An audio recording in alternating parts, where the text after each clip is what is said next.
Hello friends, स्वागत है आप सभी का आपके अपने YouTube चैनल अवे क्लासेस में।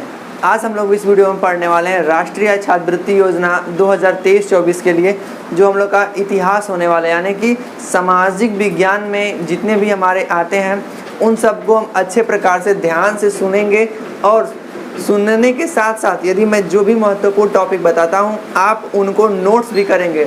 तो चलिए आइए आज की इस वीडियो को नए अंदाज से शुरू करते हैं। बताने का तरीका कुछ अलग रहेगा, कुछ अलग ढंग से बताएंगे ताकि आपको अच्छे से आ जाए। तो चलिए आज की इस वीडियो को शुरू करते हैं। देखिए इतिहास इस प्रकार से हम पढ़ेंगे। यदि इतिहास में हम सुनते भी जाएं और एक तरफ चित्र को भी देखते जाएं तो हम काफी अच्छे से समझ पाते हैं। तो चलिए क्यों ना उसी प्रकार से देखते हैं और समझने का प्रयास करते हैं और अच्छी प्रकार से समझाते हैं। तो सबसे पहले आज हम पढ़ने वाले हैं भारत के प्राचीन इतिहास, भारत के प्राचीन इतिहास के बारे में देखने वाले हैं। तो देखिए सबसे पहले आप पूछ सकता है कि भारत का जो प्राचीन इतिहास है ठीक उसके बारे में बता रहे हैं। भारत को भारतवर्ष, हिंदुस्तान या फिर हिंद जो आए उसको हिंदुस्तान के नाम से संबोधन किए थे। फिर उसके बाद आ सकता है महत्वपूर्ण प्रश्न कि वेद कितने होते हैं। तो देखिए वेद जो होते हैं हमारे चार होते हैं। पहला ऋग्वेद, यजुर्वेद, सामवेद और अथर्ववेद। कितने? ऋग्वेद, यजुर्वेद, सामवेद और अथर्ववेद हो सकते हैं। अब समझते हैं सबसे प्राचीन वेद कौन सा है? तो ऋग्वेद है। और फिर सबसे बाद का वेद यानी सबसे जो नया वेद है वो अथर्ववेद है। ठीक, अब आपका प्रश्न महत्वपूर्ण प्रश्न दे सकता है कि कल्हड़ रचित पुस्तक का क्या नाम है? कल्हड़ एक है जिनका पुस्तक का नाम है राजतरंगिणी, जिसका संबंध कश्मीर के इतिहास से है। कल्हड़ एक राजतरंगिणी पुस्तक लिखे हैं और इतिहास से संबंधित है जम्मू कश्मीर के। ठीक ना। फिर आपको दे सकता है अष्टाध्यायी के लेखक कौन है? पाणिनि। अष्टाध्यायी के लेखक कौन है? पाणिनि। इसके बाद देखिए आइए जानते हैं हम लोग कि यूनानी जो थे दर्शक वो आने वाले जो विदेश से थे कौन थे। पहला था टेसियस जो कि ईरान का राजवैद्य था। दूसरा था हेरोडोटस जिसको इतिहास का पिता कहा जाता है। हेरोडोटस को इतिहास का पिता कहा जाता है। फिर था एक टामली जिसने भारत का भूगोल नामक पुस्तक किसने लिखा था? टामली ने।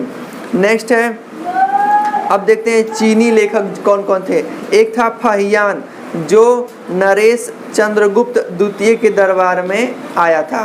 फिर आगे देखते हैं वेनसांग भी एक काफ़ी प्रचलित प्रश्न से पूछा जा सकता है। यह एक चीनी लेखक था और ये हर्षवर्धन के राज्य में आया था। जितने सभी महत्वपूर्ण प्रश्न थे उसने हमने बता दिया। अब हम समझते हैं सिंधु घाटी सभ्यता। तो देखिए रेडियो कार्बन जो होता है 14 से जैसे नवीन विश्लेषण पद्धति जो सिंधु घाटी सभ्यता की खोज की गई। सिंधु घाटी सभ्यता की खोज राय बहादुर दयाराम साहनी थे।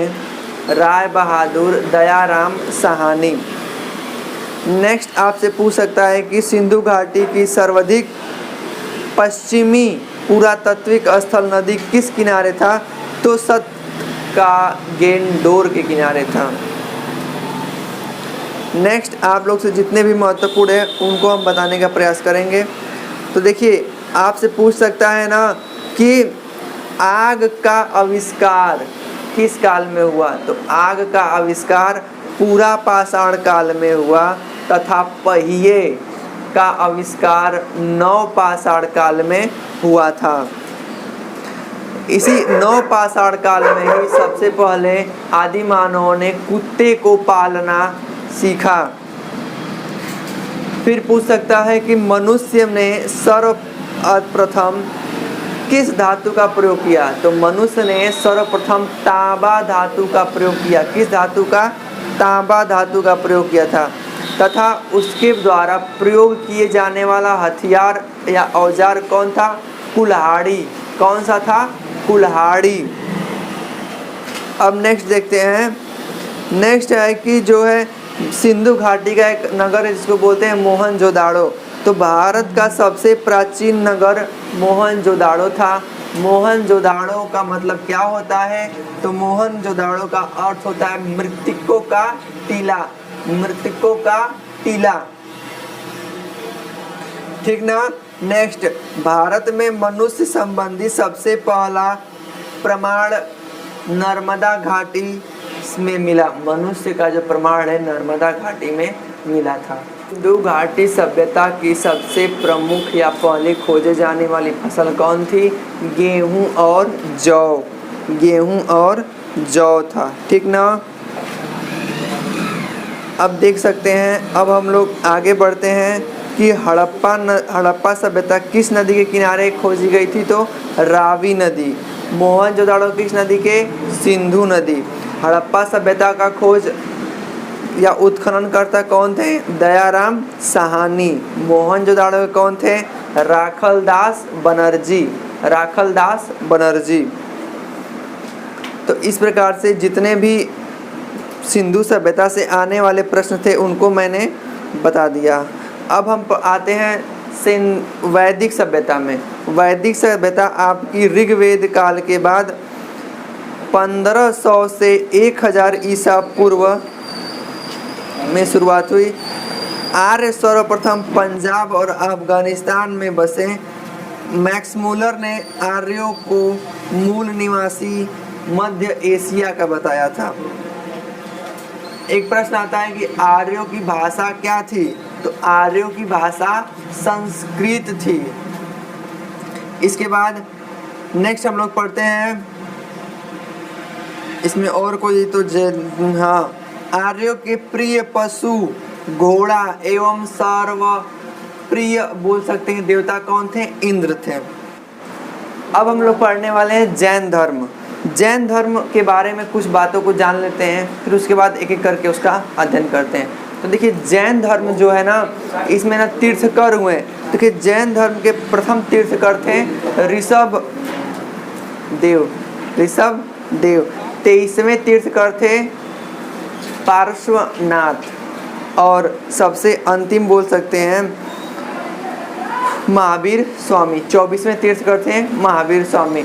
महावीर स्वामी जैन धर्म का एक वास्तविक संस्थापक के रूप में मान सकते हैं कि देखा जाए तो जैन धर्म के लिए महावीर स्वामी ही ज़्यादा फेमस है। फिर इसके आगे हम देखते हैं महावीर के बचपन का नाम वर्धमान था। महावीर की माता का नाम यशोधरा था, ठीक। महावीर के पिता का क्या नाम था? सिद्धार्थ था। नेक्स्ट अब आगे हम लोग देखते हैं जैन धर्म में त्रिरत्न शब्द का प्रयोग किया गया है। जैन धर्म में त्रिरत्न क्या होते हैं? तो पहला है सम्यक दर्शन, सम्यक ज्ञान, सम्यक आचरण। मैं आप लोग को पढ़ के इसलिए सुना रहा हूँ ताकि आप अच्छे से सुने और उसको याद कर सकें, ठीक। अब आगे देखते हैं